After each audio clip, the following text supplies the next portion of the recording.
Ladies and gentlemen, boys and girls. You're listening to House of Cards. Today, the game is different. I want to gamble. Gambling is a very serious business. Is that clear?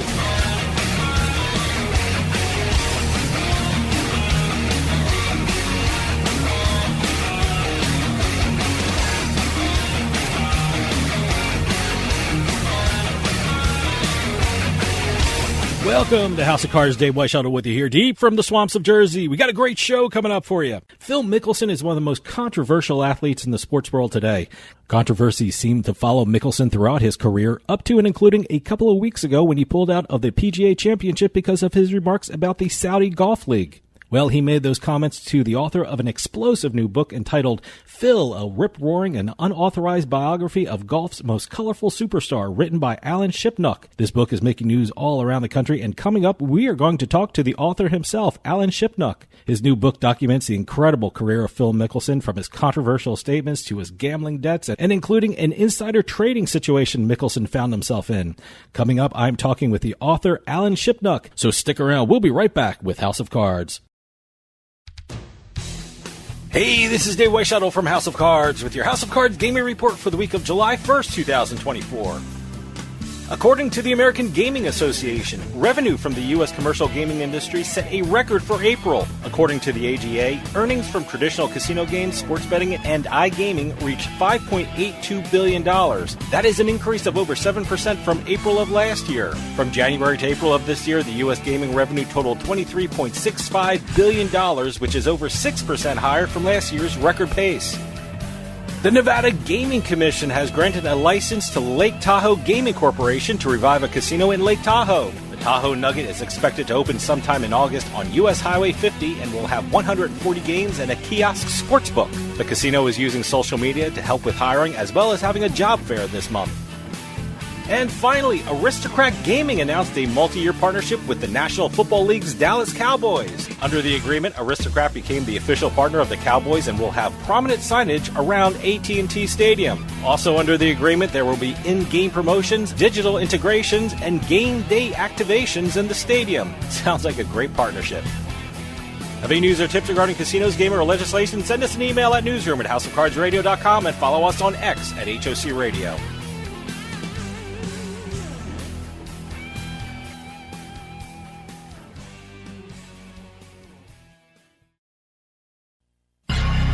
You're listening to the House of Cards. Whoa! I think we got a show. Oh, yeah, we got a show. We definitely got a show. Oh, yeah, there's a show. Hey, it's all about ratings, baby, and we got them.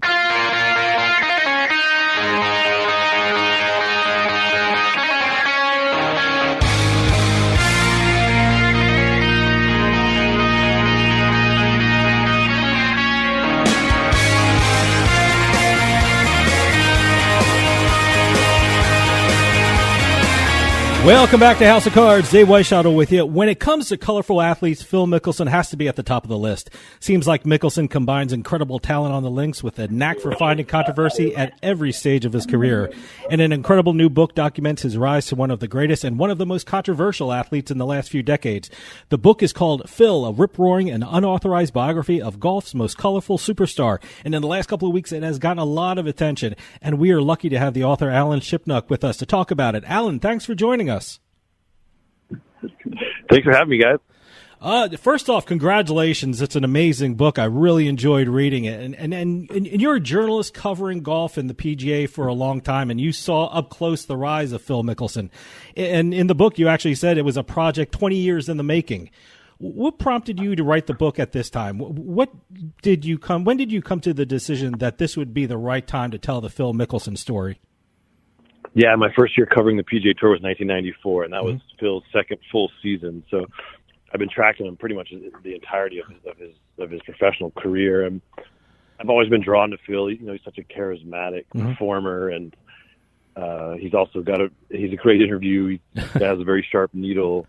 He's very smart. Probably not quite as smart as he thinks he is, but you know, has an opinion on everything. Yeah, and so I've always been, and more than any other sort of modern golf superstar, he saw the value in reporters and kind of let them in. Yeah. So I've been lucky to see Phil in a lot of different settings, and I just had a lot of material squirreled away, I guess you could say. And but it's really when COVID hit, and I wasn't traveling. There was no access for reporters at PGA Tour events, and just said, this would be a hell of a time to work on a book. And so I started making phone calls, and just everyone else was home and bored as well. So I was able to get an incredible number of golfers and caddies and agents and other people on the phone, and in a pretty compressed period of time, I'm just made a tremendous amount of progress. So that it's always been percolating, but it was really COVID that got me motivated. Now, Mickelson is a person that's always in the news. I'm a golf fan, and it seems like I'm either reading or hearing about him in some kind of way. However, I never knew about the environment he grew up in. I mean, family was and is very important to him, and it seems like he had a very special relationship with his father and especially his grandfather. I know he presented the 18th hole flags to his grandfather after all of his wins, which didn't make a future caddy of his very happy, which is a great story in the book. But how did they influence Mickelson growing up? Yeah, I mean, that was actually fun for me because, like I said, I kind of picked up Phil once he was fully formed, as a young adult. And so to go back and trace all the history of, this patriarch, Al Santos, his grandfather, who was a Pebble Beach caddy and a fisherman and really lived the immigrant dream of becoming sort of this extremely successful entrepreneur and taking care of his family. And it was, Al played a lot of golf with Phil when he's a little boy, and that was a special relationship. And it's kind of become this piece of folklore that Phil's dad built this backyard putting green for him, and when Phil was 9 years old, and that's really how he mastered the short game, was just endless repetition by himself in the backyard, and sometimes in these competitions against his dad. Mm-hmm. And so it was neat to bring all that to life. And even the San Diego junior golf scene was so vibrant.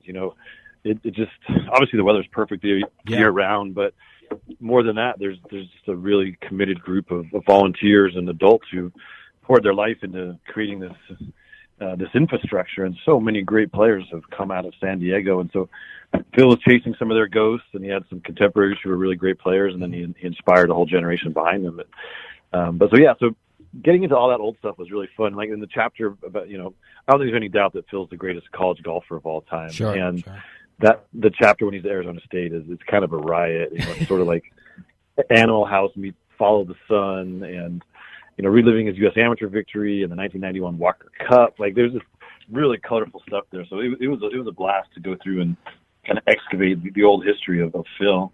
Well, let me ask you about his time in Arizona State and being an amateur. I guess, we started to see the first signs of what Phil Mickelson would be as a pro. I mean, he displayed incredible talent, but doing and saying controversial things while playing the game. I mean, you talked about in Ireland at the Walker Cup, there was a ball hit into a crowd, and he says that's not where you want to be because the Irish women aren't too attractive, and that got a lot of press. Was that the first indication to a lot of people that Mickelson may say things that would garner a lot of attention in the media? Yeah, there's always been some rascal in Phil Mickelson, and he's a mischief maker and a pot stirrer, and I mean that thing at the Walker Cup became an actual international incident. Yeah. He had to go. He had to disembark from the team bus and film an apology that was being demanded by the Irish consulate. And I mean, it's funny, but in the moment, he thought he might have torpedoed all his potential endorsement deals. And inevitably, that becomes the key match in the entire Walker Cup. Mm-hmm. Phil singles, and it comes down to the last hole, and he misses the green, and he's on the short side on this downhill hard pan lie, and he hits one of the greatest and most memorable shots of his career to win the match and clinch the Walker Cup for the United States. So Phil's just always in the middle of everything, and he just loves to stick his nose in there. And that goes back to a pretty early age and obviously continues to this day. Now, as a journalist covering Mickelson for a lot of years, was he open and honest with you, or did he say things to get a rise out of people in and out of the golf world? Both. Phil's a master manipulator of the media, and he rarely opens his mouth without an agenda. And he's always working an angle, working an edge, and so. But he's also fun. He can be playful, and he has an extremely sharp needle. So everything he says, you have to take with a grain of salt. But yeah, I mean, he's a great quote. Not everything stands up to the fact checking, but it's colorful. It's colorful material for sure. Well, let me ask you about what he says to the media. I remember one story you relayed about the Ryder Cup when Tom Watson was the captain of the team. Mickelson had a press conference and discussed his feelings of how the team was run and how things could be better for Team USA. I mean, he casted it in terms saying, I'm not saying anything against Tom Watson as a bad captain. I'm just saying Paul Azinger did it better. And eventually a lot of things he was hoping that would happen with the team actually did come to fruition. Does Mickelson see the press as a tool he can use to affect change? Oh, 1,000,000%. I mean, he likes to think of himself as an agent of change, as kind of this big strategic thinker, as this maverick, this iconoclast, and there's some truth in all of that. But he's, that 2014 Ryder Cup is interesting because he did kind of throw Tom Watson under the bus in front of the world at this press conference. Was it fueled by personal vendetta because Watson had benched him? Definitely. Mm-hmm. But it was also Phil was tired of losing the Ryder Cup, and he rightfully pointed out that the whole U.S. side was disorganized. There was no continuity from captain to captain, and they were kind of starting over willy-nilly every 2 years, whereas the European side had a whole plan and how they groomed and how they picked their captains and their vice captains, and it put the U.S. at a real structural disadvantage. And so by taking this very public stand, Phil knew that he was going to create the controversy and the momentum for change that was needed. And did it besmirch Tom Watson's reputation? Certainly. Mm-hmm. But the U.S. has now won, after 2 decades of futility, the U.S. has won 2 of the last 3 Ryder Cups, and it looks like they're probably going to dominate the next decade or beyond. And everything that Phil asked for and got has played a role in that. And so you have to tip your cap to him. He puts his neck on the chopping block, sometimes for the greater good, sometimes it's for his own personal benefit, but he's willing to put it out there where, most athletes and celebrities and even everyday humans they want to stay in the safety of the herd. So Phil's definitely, he's definitely not afraid of controversy. He's not afraid to try and pull the levers of power to get what he wants. Stick around. We'll be right back with more House of Cards.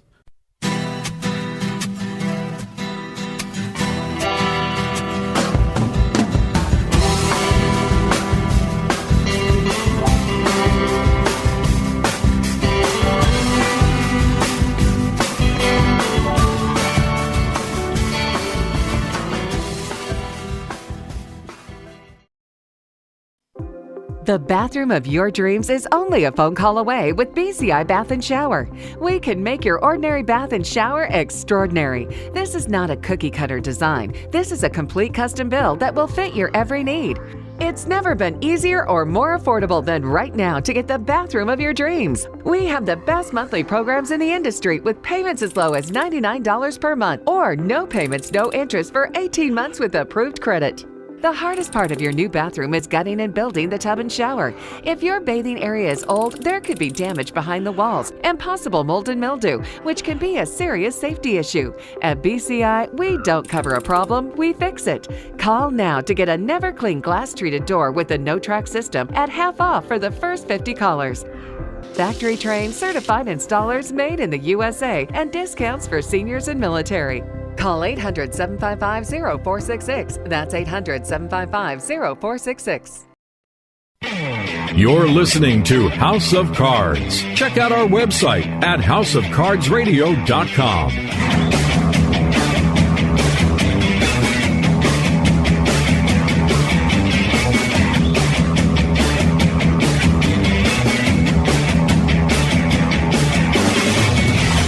Welcome back to House of Cards. Dave Weishottle with you. House of Cards is brought to you by BetMGM Casino. Play your favorite casino games at BetMGM Online Casino. Go to BetMGM Casino, create an account using our promo code Turnpike, and become a verified player. New players get $25 free when signing up, plus a first deposit bonus up to $1,000. That's promo code Turnpike at BetMGM.com for a 100% deposit match up to $1,000 plus $25 free. Must be 21 years or older to place a bet. Terms and conditions apply. Gambling problem? Call 1-800-GAMBLER. For those of you just joining us, I am talking with Alan Shipnuck, author of the incredible new book, Phil, a rip-roaring and unauthorized biography of golf's most colorful superstar. Well, speaking of neck on the chopping block, do you think this present situation we have with regard to the Saudi Golf League is just Mickelson doing what he did during the Ryder Cup press conference, but taking it to a new level? I mean, do you think he's really interested in this new Saudi Golf League, or did he see that as a way to force the PGA Tour to make changes, like changes in regard to prize money, media rights, and money for the Players Impact Program? Because it seems like he was trying to force those changes, but I don't think he really thought the blowback would be this big. What's your opinion on that? Yeah, no, I think that's a very good summary.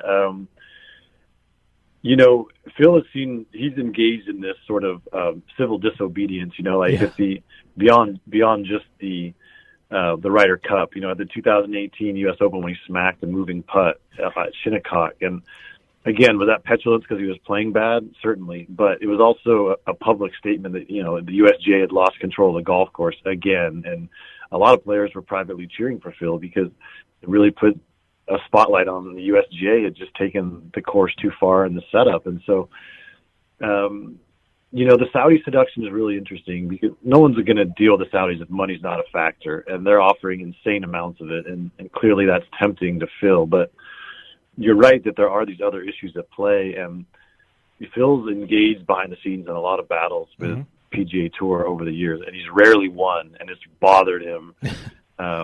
And suddenly the Saudis gave him this leverage he did not have before that. And so he was working both sides of the street very hard. And some of the things were just you might say were just in his own interest, like if you could get a giant payday from the Saudis. But at the same time, he was also trying to, affect change in how the tour conducts its business in a way that would have benefited a lot of players. So, but he kind of overplayed his hand.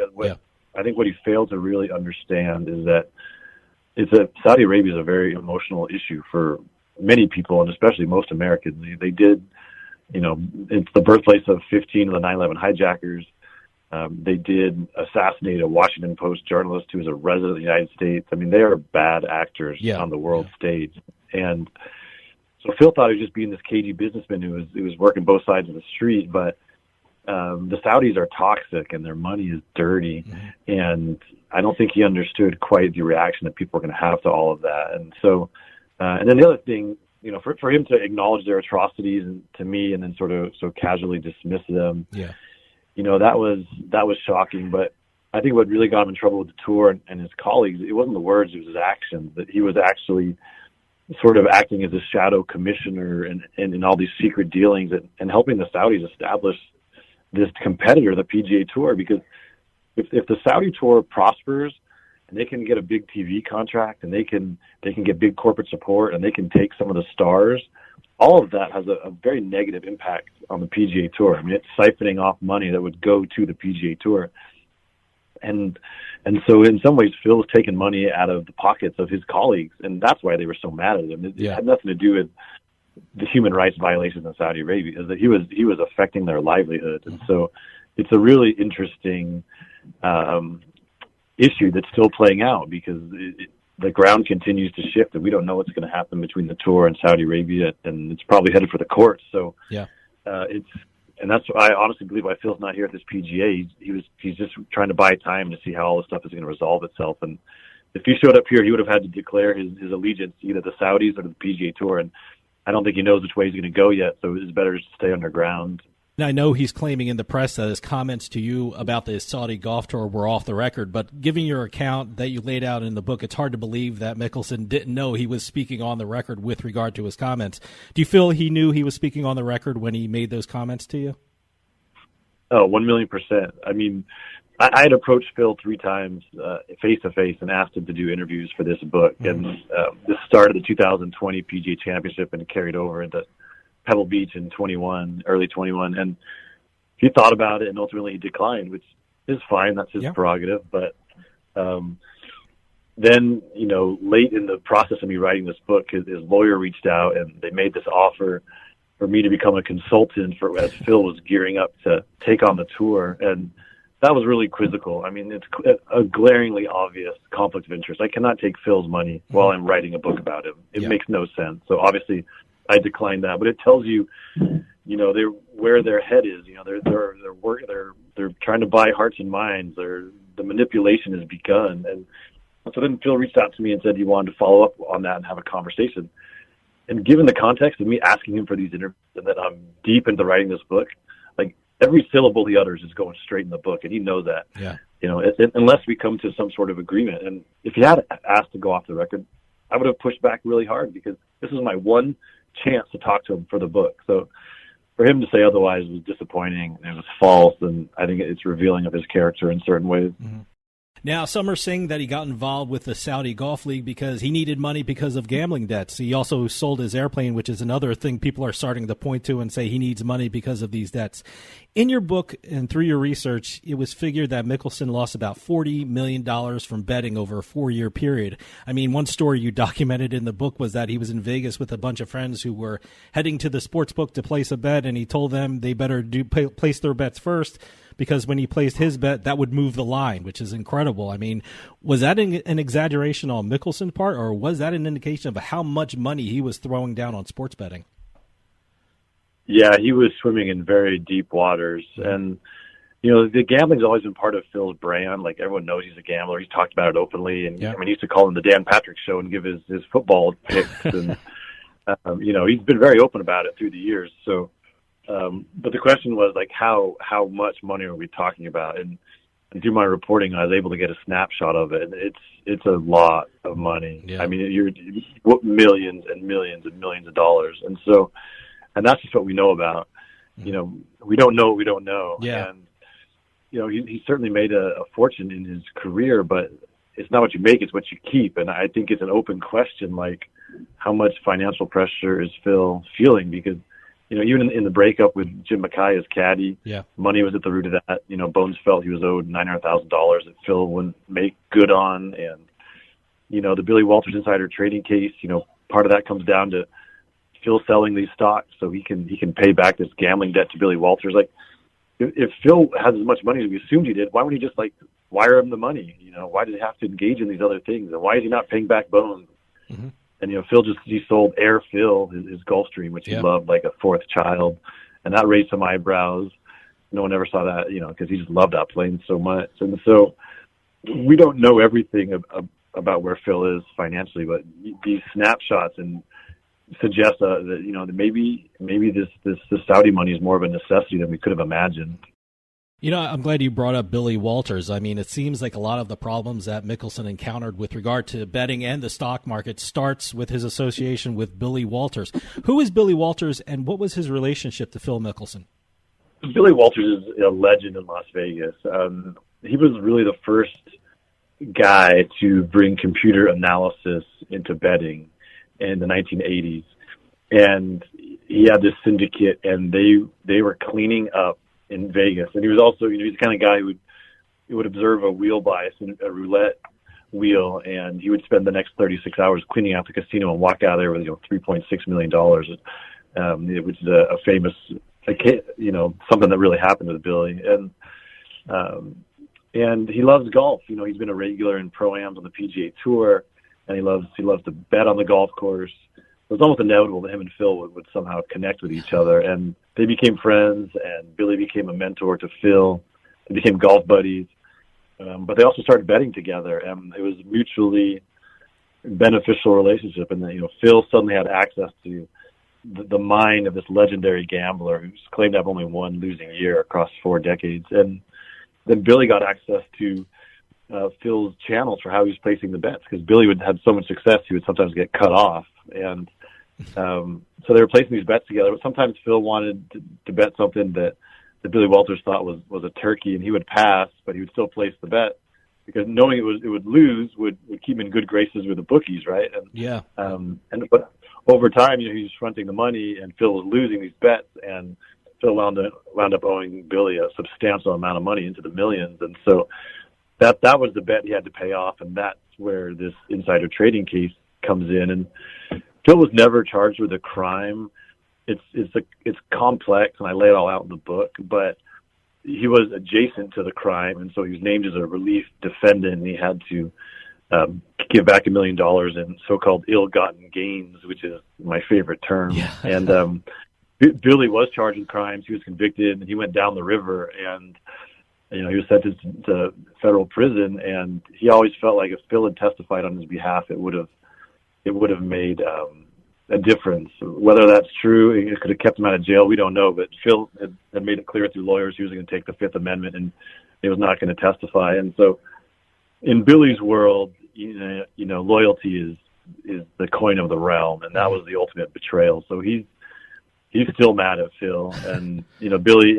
It's in my book, and it's starting to leak out. He's writing his own book. It's about his life, which is incredibly colorful, but there's certainly going to be some chapters about Phil Mickelson. Sure. And my intention was to write a very fair, balanced look at a very complicated person, but Billy Walters is not a trained journalist. He's looking to get a scalp. He's looking for vengeance here. So Phil is rightfully worried about that book, and I think that's part of this period of reflection where he's gone underground. He's trying to sort out all these things that are swirling around him. Stick around. We'll be right back with more House of Cards.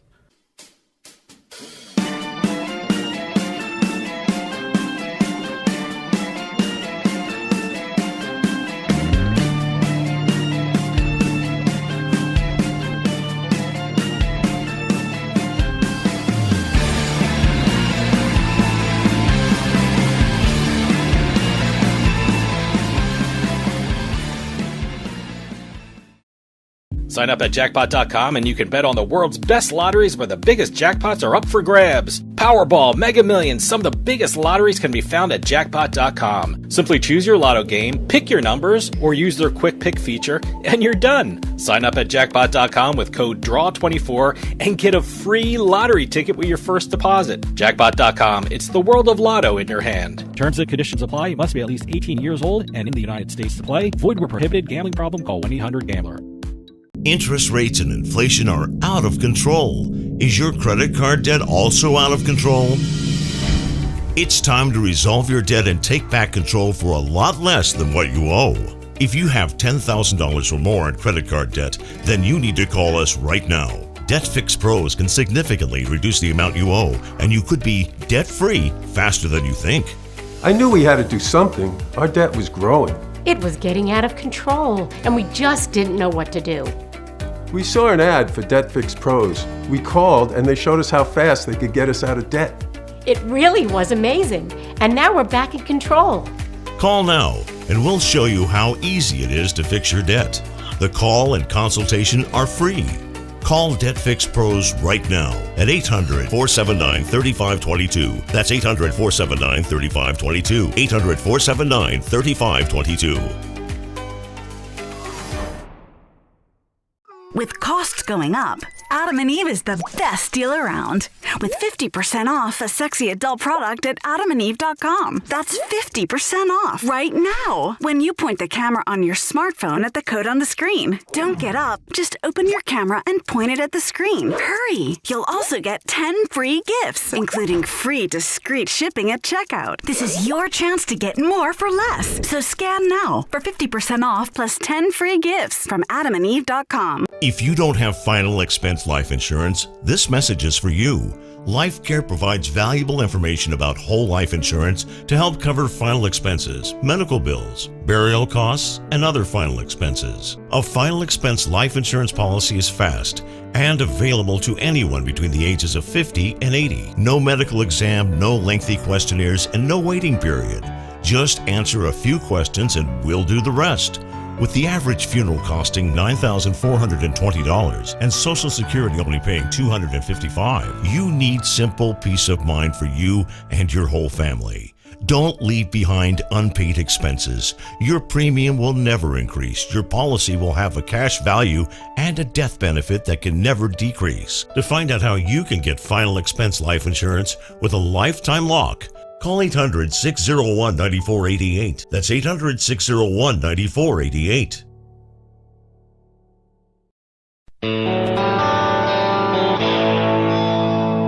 You're listening to House of Cards. Yo, Majesty, the royal wrestlers await. I'll bet on the little guy. How much? 3,000 guineas, 2 geese, and a duck. That's a foul bet.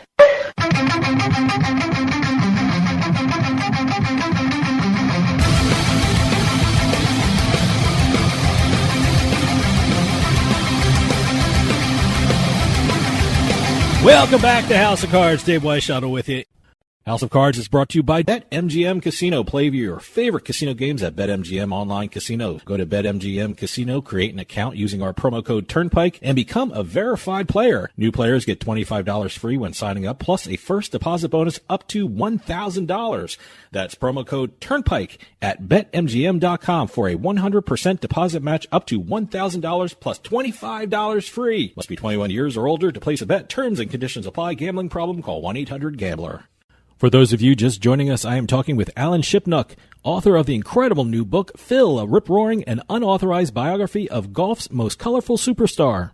You know, I found it amazing with regard to the insider trading case how close Mickelson came to jail time. I mean, if the case was heard at a different time, it was quite possible that Mickelson could have seen some time in jail if he was convicted.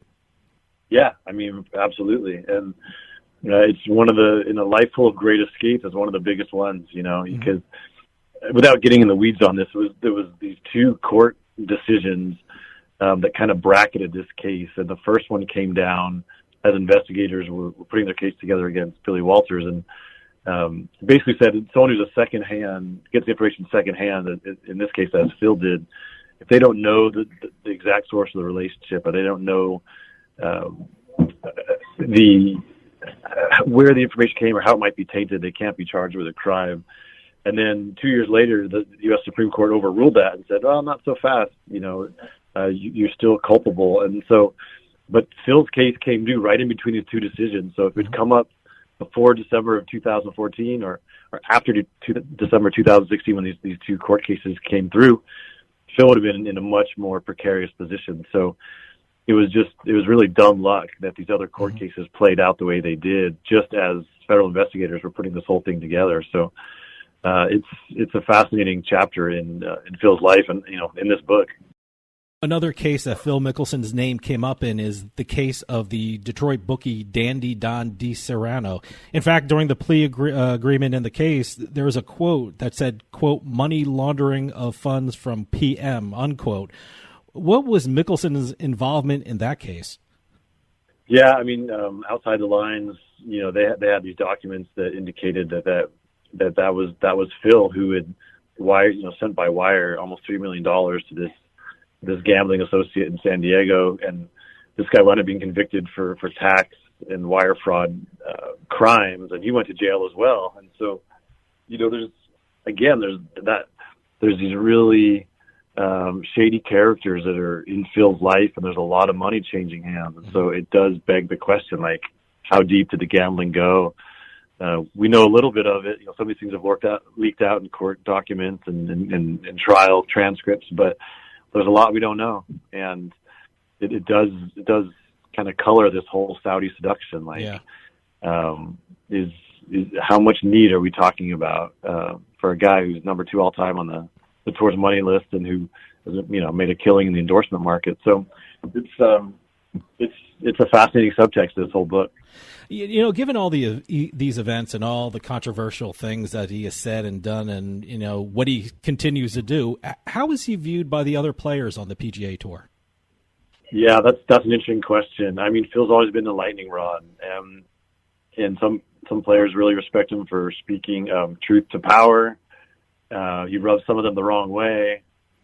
Some are amused by him, some can't stand him. I mean, he's just a polarizing character, and all that's in the book. I wanted to write a really balanced look at this very larger than life personality. So all of Phil's philanthropies in there, and all his random acts of kindness with other players and fans, his mentorship of a lot of young guys on the tour. Like I was happy to celebrate all of Phil's virtues, and there are many, but there has been a lot of controversy and there has been a lot of messiness, and that's all in the book too. And there's a lot of voices from the tour, and some are supportive and there's some detractors. And again, it's just, I think that balance was important to present to the readers, and they'll make up their own mind, what they really think about who Phil is.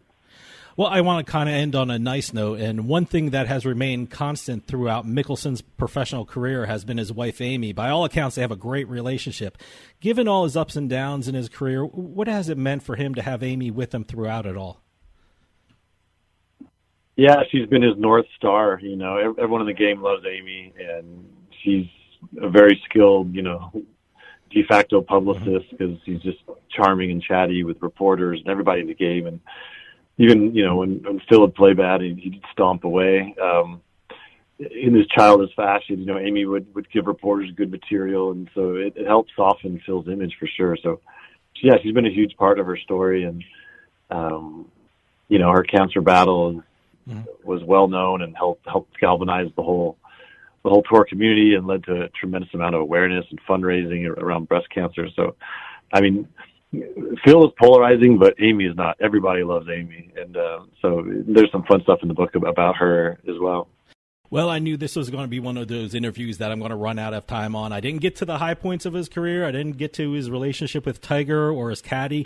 And, hey, there's even a story about the Toledo Mudhens in the book, so check this out. But the name of the book is Phil, the Rip-Roaring and Unauthorized Biography of Golf's Most Colorful Superstar. Alan, where can people buy the book? Is it basically everywhere, Amazon, bookstores? It's out now, right? For sure. Yeah, I mean, ideally, there's a local independent bookstore in your town you want to support because we're trying to keep those bookstores going. But for sure, it's on Amazon, BarnesandNoble.com, anywhere you buy your books. And I did read the audio version, which was really fun, and it brought a certain amount of passion to that. So if you like audiobooks, I think that's a good listen. But yeah, it's pretty much everywhere at this point. Alan Shipnuck, author of Phil, the Rip-Roaring and Authorized Biography of Golf's Most Colorful Superstar. Thanks so much for coming on and talking about the book with us. It's an incredible read, and I urge everyone to pick up a copy. Thanks so much for talking about it with us. Well, thanks for having me. It was a great conversation. I appreciate that. I appreciate your interest. Stick around. We'll be right back with more House of Cards. Sign up at jackpot.com and you can bet on the world's best lotteries where the biggest jackpots are up for grabs. Powerball, Mega Millions, some of the biggest lotteries can be found at jackpot.com. Simply choose your lotto game, pick your numbers, or use their quick pick feature, and you're done. Sign up at jackpot.com with code DRAW24 and get a free lottery ticket with your first deposit. Jackpot.com, it's the world of lotto in your hand. Terms and conditions apply. You must be at least 18 years old and in the United States to play. Void where prohibited. Gambling problem? Call 1-800-GAMBLER.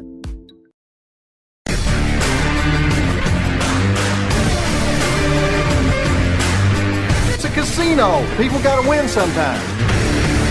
Now, if you'll excuse me, I have a giant, colorful check to deposit. Welcome to another edition of Beatin the House. I'm Doug Weisshaddle here with Dave Weisshaddle. We're going to be crisscrossing the country, the continent, sometimes the world, talking about the latest casino and lottery jackpots. If it's $100,000 or more, we will be talking about it on this show. This week, we're going to start off in the online world. Oh, okay. We're going to go BetMGM. Nice. Recently got a press release from our friend Katie over at BetMGM. Mm-hmm. BetMGM announced that, and actually we've got two jackpots to talk about in this press release that she sent over. BetMGM announced that a BetMGM player in Southfield, Michigan, hit the jackpot playing the Bison Fury game on a 40-cent bet, won $1 million. Wow. Yes. See, I like stories like that. They don't bet a lot, but they win an incredible jackpot. 40-cent bet, huh? 40-cent bet. See, that's in my wheelhouse kind of thing. When you do these jackpots, this person was playing $250 on a hand. I would never do that. But 40 cents, I'd do. The one thing I like about BetMGM, when they send out a press release, they give the description of the game as well. And here they have the Bison Fury, developed in-house by Entain, which is one of the co-owners of this joint venture with MGM Resorts for BetMGM. Okay. Bison Fury is exclusive to the BetMGM casino platforms. That means BetMGM, Borgata, and Wheel of Fortune all have it. 5-reel game, always slot that features an American wilderness theme. Okay. Now, what they mean by always slot, it goes both ways. When they matches, it doesn't have to be starting from the left to the right. Oh, it can go right to left. I didn't even know that was a thing. That's a thing. Okay. That's a thing. All right. I got to tell you, there's a lot of Buffalo games out there. I mean, it must be... Buffalo's always been associated with good luck for casinos. Is it really? Yeah. Okay. There's something about buffaloes and good luck and all that stuff. But this one was one. I believe the way it sounds with the 40-cent bet going to $1 million. That had to have been not just a progressive, but had to be the bonus feature that just kept racking up spins and money and all this other stuff. To win $1 million on a 40-cent bet, that's 40 hard to cents, do. That's actually very hard to do. To get $1 million, I could see a couple 100,000, but I'm assuming between it being a progressive and the bonus spins with the features and all this other stuff, $1 million on a 40-cent bet is doable. Sure. Now we're going to lead. That was BetMGM Michigan. All right. Now we're going over to Pennsylvania because we got a BetMGM Pennsylvania story included with this. Okay. We've got a player from Pittsburgh won the Big One Colossal Cash Jackpot during her lunch break. Wow, nice. No word on whether or not after she won her $525,726, whether she went back to work. Yeah, right. That could have been the eternal lunch break right there. How do you go back to work after that? I mean, my goodness. And this was on not BetMGM Pennsylvania, but Borgata Online in Pennsylvania. So this is a BetMGM product, but it's Borgata Online. Sure. The game was the MGM Grand Millions Megaways. MGM's all over this, but it's MGM Grand Millions Megaways is the game. We're talking about her. This is online, so this is all online. So she could have been sitting in her office or something, or like in the lunchroom, or in the lunchroom, or some cafe down the street from her office. I mean, what do you do after that? I mean, you're in the middle of the day. You got work. I mean, how do you concentrate in meetings and things like that? So I don't know. What if she was actually sitting with other people at the table she was playing at? Well, I don't know. It's one of those. I've never had lunch with people and if you're in a break talk room, amongst yourselves. I'm going to play some online casino nowadays, which you could do, I guess. Yeah. But I was assuming she was on her lunch break, sitting alone. We don't know. I don't know. I don't know. I don't. The lunch break was not described, but I don't know if she went back to work after the lunch break. So that wasn't part of all this, but. But congratulations to both BetMGM players. I know it's a Borgata Online, but it's the BetMGM platform. Sure. Stick around. We'll be right back with more House of Cards.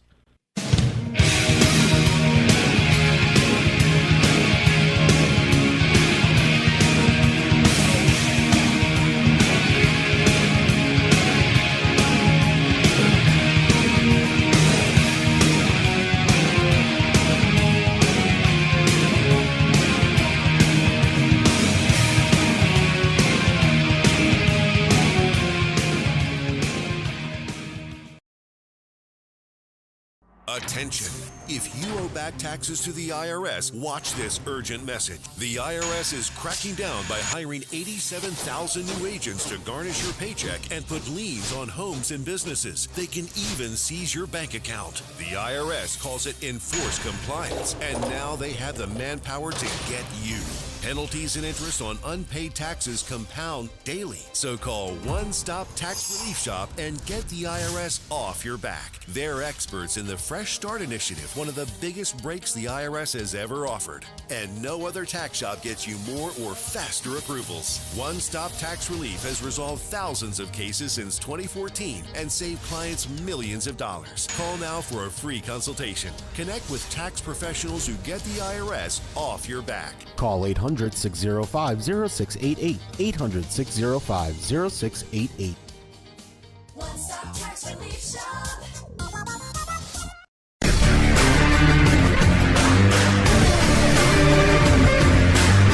It's a casino. People gotta win sometime. Now, if you'll excuse me, I have a giant, colorful check to deposit. Welcome back to Beatin the House. This is Doug Weishuttle here with Dave Weishuttle. We're continuing our crisscrossing of the country, talking about the jackpots that have gone on in the casino and lottery industry over the past week. Again, $100,000 or more, and now back to our program here. We're going to stay in Pennsylvania now because we've got a live casino Pittsburgh jackpot to talk about. And this person who won the jackpot here at Live Casino Pittsburgh, it's the second time he's won a big jackpot at Live Casino Pittsburgh. Really? Yes. Okay. Stephen M. of Somerset Township got a royal flush on a progressive jackpot playing Texas Hold'em. All right. He won $240,991. Okay. Now that, like I said, his whole card, they went to the description. Whole cards was 10 and Jack of Spades, flop the ace, King and Queen of Spades, hand of a lifetime, yes. Second jackpot for Mr. M over here. He hit a $380,065 jackpot. Another royal flush back in January. Okay, so 2 jackpots in the same year, huh? 2 jackpots in the same year, same place. Nice. Same game. Wow. Texas Hold'em. Was it royal flush? Okay, both same on a royal game, flush. Huh? Okay. Yes. All right. Was it? I mean, was it? I missed what you almost said. Identical hands. The first was it a one of those Texas Hold'em table games? It was a table game. Yeah, it's a okay, table game. It wasn't Yes. in the No. machines. Okay. No. But again, both royal flushes. That's very unusual to see royal Wow. flushes hit twice. Same person, same casino. See, now I have same to know: game, is it the same winning hand? Same seed, same. That's you got to go to the next step and see if same dealer. We got to see if this is the winning hand if was there's a pattern here. But here the winning hand was the same, both royal flushes. Okay, different actual individual cards. Okay, though. all right. He was dealt. The first one was 10 and Jack of Spades as the whole card. Here was 10 and Jack of Hearts as the whole card. Okay. Then Ace, King, Queen, and Ace, King, and Queen of Hearts were dealt on the rest of the deal with the Jack as well. Okay. I've never been to the Live Casino Pittsburgh. I've been to the Live Casino Philadelphia. Yeah, I haven't been to Pittsburgh yet. So going down 95, we're going down to Florida. Mm-hmm. And now we've got 3 jackpots happening at the Seminole Casino Hotel Immokalee. Okay. All in May. We have 3 lucky Floridians. All right. They're all locals. All in May, locals. huh? All in May. All right.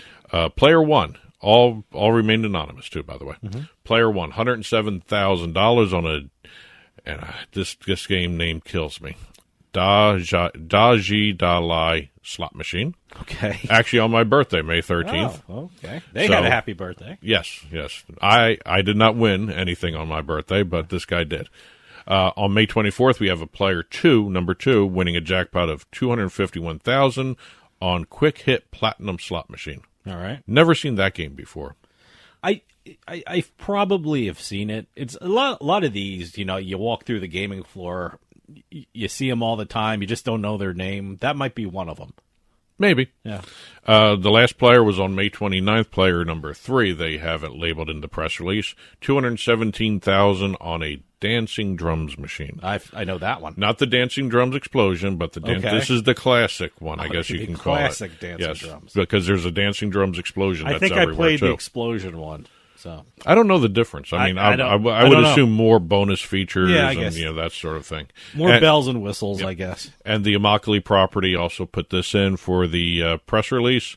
During 2023, $355 million in total jackpots have been paid out. So that was property alone. So that was last year, huh? 2023. Yes. $355 million in total jackpots. Yes. Huh? Wow. Yes. That was all last year. They haven't announced what they gave out this year yet. Okay. Do casinos do that? I mean, we're in June now. I mean, it's the 6th month of the year. Some casinos a lot put of out casinos monthly give statements. I know they give out monthly statements, but do they do half a year kind of statements? I haven't seen that. Okay, but I know a lot of casinos give out the summary of every month in terms of a press release of big jackpots. Mm-hmm. Okay. So, and I have those every so often here. But we're going back up 95 now. I should have organized this by geography. We're going to Harrah's, Atlantic City. Oh, okay. Over in the marina. We have Cameron. That's the guy's name. Okay. Won and I want to get the name of this right, the All-In Table Games Progressive Jackpot, playing 4-card poker at Harrah's, Atlantic City. Wow, okay. Basically, another royal flush. Well, I guess they're the ones that pay off. 4-card poker, royal flush, won $461,428. Wow. Okay. Now, they call it one of the most unique and exclusive linked jackpots in Atlantic City. Okay. Well, Harrah's is a Caesars property, so I'm assuming they're linking.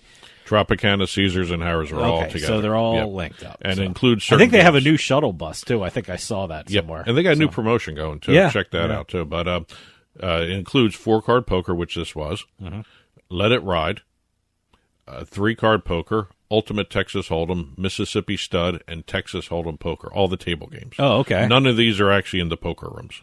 These are just these games. These are linked games. table games. Yeah.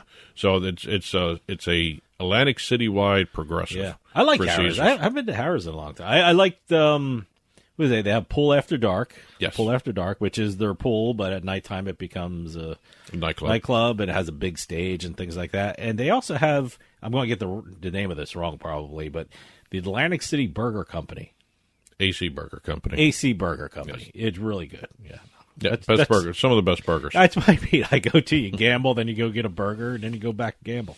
Well, now we're leaving the East Coast. We spent enough time in Pennsylvania, Florida, New Jersey. Now we're going out to Nevada. We've got Suncoast Casino and a bingo win. A bingo? We haven't had a bingo win in a while. Yes, I know. But Suncoast has a very good bingo scene, and this was part of the 3 p.m. session one of the days. Okay. Wayne W. All right. was playing in the double daub progressive style game that they have going at the 3 p.m. session. See, I didn't know they had a progressive bingo game. Everyone's got progressive. I guess bingos. Everyone's got I don't know bingo too much. This is double daub. I know one thing about bingo. It's 3 p.m. It's not 3 a.m. 3 a.m. You never see a late night bingo win. I had to look this up. Bingo is kind of an early kind of game. So no, they have late night bingo. Yeah, but I've never heard of anything winning $100,000. But this promotion Suncoast was doing was to get people into the afternoon sessions, and it works. 3 p.m. session brought in a jackpot of $134,446 playing double daub progressive bingo. Wow! And he did it in 35 numbers or less. Wow, which is actually kind of fast. Yeah, because I think online where they have 75 or 90 ball bingo or something like that. And that moves quick, but this was actually a live session, which doesn't move that quick. Is there a bingo scene kind of thing behind the scenes? Are there like well-known bingo players? You in the poker world, there are well-known poker people. They have I don't know. They make question. news outside of off the poker table and stuff. Is there a bingo scene that we're not aware of? Or? I mean, someone's got to do a movie on the underground bingo scene like they do with the underground card rooms and all that stuff. But again, double daub progressive. Different places do double daub differently. I had to look this up because the basic definition, double daub means you're able to add 2 extra squares onto your card. Okay. So all right. Well, that's all I found out about double daub. Okay. I'm not a bingo expert, but if someone has an explanation, info@turnpikesportsradio.com. Please send that in. Now we're going to be leaving the casinos in terms of the individual jackpots. We've got a press release that was sent regarding a brand new gaming lounge that was opened up. Oh, okay. Gold Strike Casino, Mississippi. Nice. They have opened the Next Level Lounge powered by Aristocrat Gaming. Okay. All Aristocrat games. Great. Second floor lounge, 45 new games from Aristocrat. I got to tell you, that's a big lounge there. 45 games? Yes. Wow, okay. You're going to have... I've been to some lounges in Atlantic City. It was just like a corner of a room. The Lightning Link Lounge. Yeah, and, I don't want to, didn't want to name names, but it wasn't... There certainly wasn't 45 games in there. Well, there's a whole bunch of different lounges out there. I know both coasts, both Atlantic City and Nevada, they now have a lot of different lounges. I know Nevada has a couple... Buffalo lounges. Well, the companies sponsor them. Yes. And that's the way it is on online casinos, too. You can, there's sections with the companies. Yeah. Well, actually, you can organize your online casino. A lot of people don't realize that. You can actually organize it in terms of, so if they have this feature available, you can actually organize it by the games. Oh, okay. Yeah. Well, I'm not that motivated. Once you play something online, once you play something online, it always says most recent game played on the side there, so you can always find the games. Yeah. So, but here we have 45 new games from Aristocrat Gaming. We've got Game of Thrones: King's Landing. I've never played a Game of Thrones. I've never watched Game of Thrones, so I'm not familiar with the show. I don't know what's involved with that one. Then you have Buffalo and Friends. There's another Buffalo game. That sounds like a kid's show. Buffalo and Friends. Yeah, right. And then you have the Lightning Buffalo Links. Okay. All in there. They're going to have the games. You've got food, you got drink being served, and it's open 24 hours, 7 days a week. Nice. Very, very nice looking lounge, too. All right. And now we're going to be leaving the casino scene and heading over to the lottery scene. We got a couple lottery stories to hit here. We've got a New Jersey story coming from Lotto.com. Now, Lotto.com is another one of those digital courier services you can buy your tickets through for the New Jersey lottery. We have a person who purchased a scratched lottery game through Lotto.com, which is kind of weird. It's a Jersey Cash 5. They say what it's do a scratch. Do? They virtually scratch it? They say it's a scratch lottery game, but it's Jersey Cash 5. That's the confusing part of this press release. Okay. I think the press release was kind of written wrong, but it was a Jersey Cash 5. We appreciate you sending it. Yes, but it was a Jersey Cash 5 ticket, $625,000 jackpot, biggest win to have been registered in New Jersey for Lotto.com. Okay. So it was a record for Lotto.com. But still far cry from the payouts that Lotto.com has ever done. We've got a $3 million payday from Monopoly 500 times in Colorado. It's one of those things where in New Jersey alone, right now, they've given $8 million out in terms of prizes, prize money. All right. So, 540,000 winning tickets through Lotto.com in Jersey alone. Okay. We got a story coming out of the South Carolina lottery, and it's not really a press release dealing with the prize. It was how the guy got his prize. How the guy his got strategy for buying his ticket. There's a strategy, huh? This is not. I always love this strategy for buying lottery tickets. People have written books on strategy for playing slot machines. All right, let me hear the strategy. Well, I was see the strategy. I was very intrigued when the first line was, a man from South Carolina has divulged the unorthodox lottery ticket technique that resulted in winning $300,000. Okay, all right. I was totally disappointed. Let's get. Hey, if it works for him, good. Well done. But his strategy. I don't know how strategies come into play with lottery or slot machines. His strategy. Like that. Go ahead. His strategy. He picks whatever ticket is sticking out the furthest from the reel. Oh, you mean like a scratcher? Yeah. Is that what you're talking about? Oh, yes. So he didn't have any there numbers. There was no. Okay, so no number so involved. His thinking is whatever's sticking out the furthest. Sticking out the furthest. What would that indicate to him? That's the most popular because it's being pulled down. Yes, exactly. All right. Okay. Obviously it works. So I'm not going to throw stones at his, his theory here, but it worked. It worked. Hey, it worked. The ticket he got was the $10 stacks of cash scratch-off games because that was sticking out the furthest. See, now I'm going to go into my local convenience store. Now I'm going to look at the one that's hanging down the most. So if two are equally hanging down, you just disregard them and go to the one that's hanging down the next? Furthest, yes. After them? Okay. Yeah, I guess so. All right. Unless you've got a conscientious lottery clerk that puts them all back up in the reels. Yeah. That failed. This strategy fails in that area. Maybe he shouldn't have said anything. Yes. Because now the people in the stores are going to be... or if you want to push a certain game, you just pull it down a little further. bit. Yeah. All right. And we're going maybe he shouldn't have said anything. Yeah, I know. And we're going to finish up with two North Carolina lottery stories here. All right. We've got a Bison Bonanza Another jackpot. Buffalo. Well, this is a bison. I don't know. I don't know what the difference between a bison and a buffalo, but bison and buffalo are the same. We have a bison buffalo jackpot on a $2 bet, $700,000, and she took the one-time payout of $520,000. Good. So, but it's a kind of interesting game for lottery. Bison Bonanza. You can actually have a bet size anywhere between 50 cents and $30.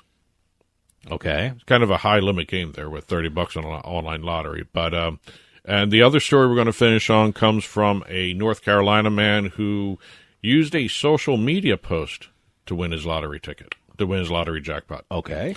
One of his friends put a post up about winning $100 in the lottery.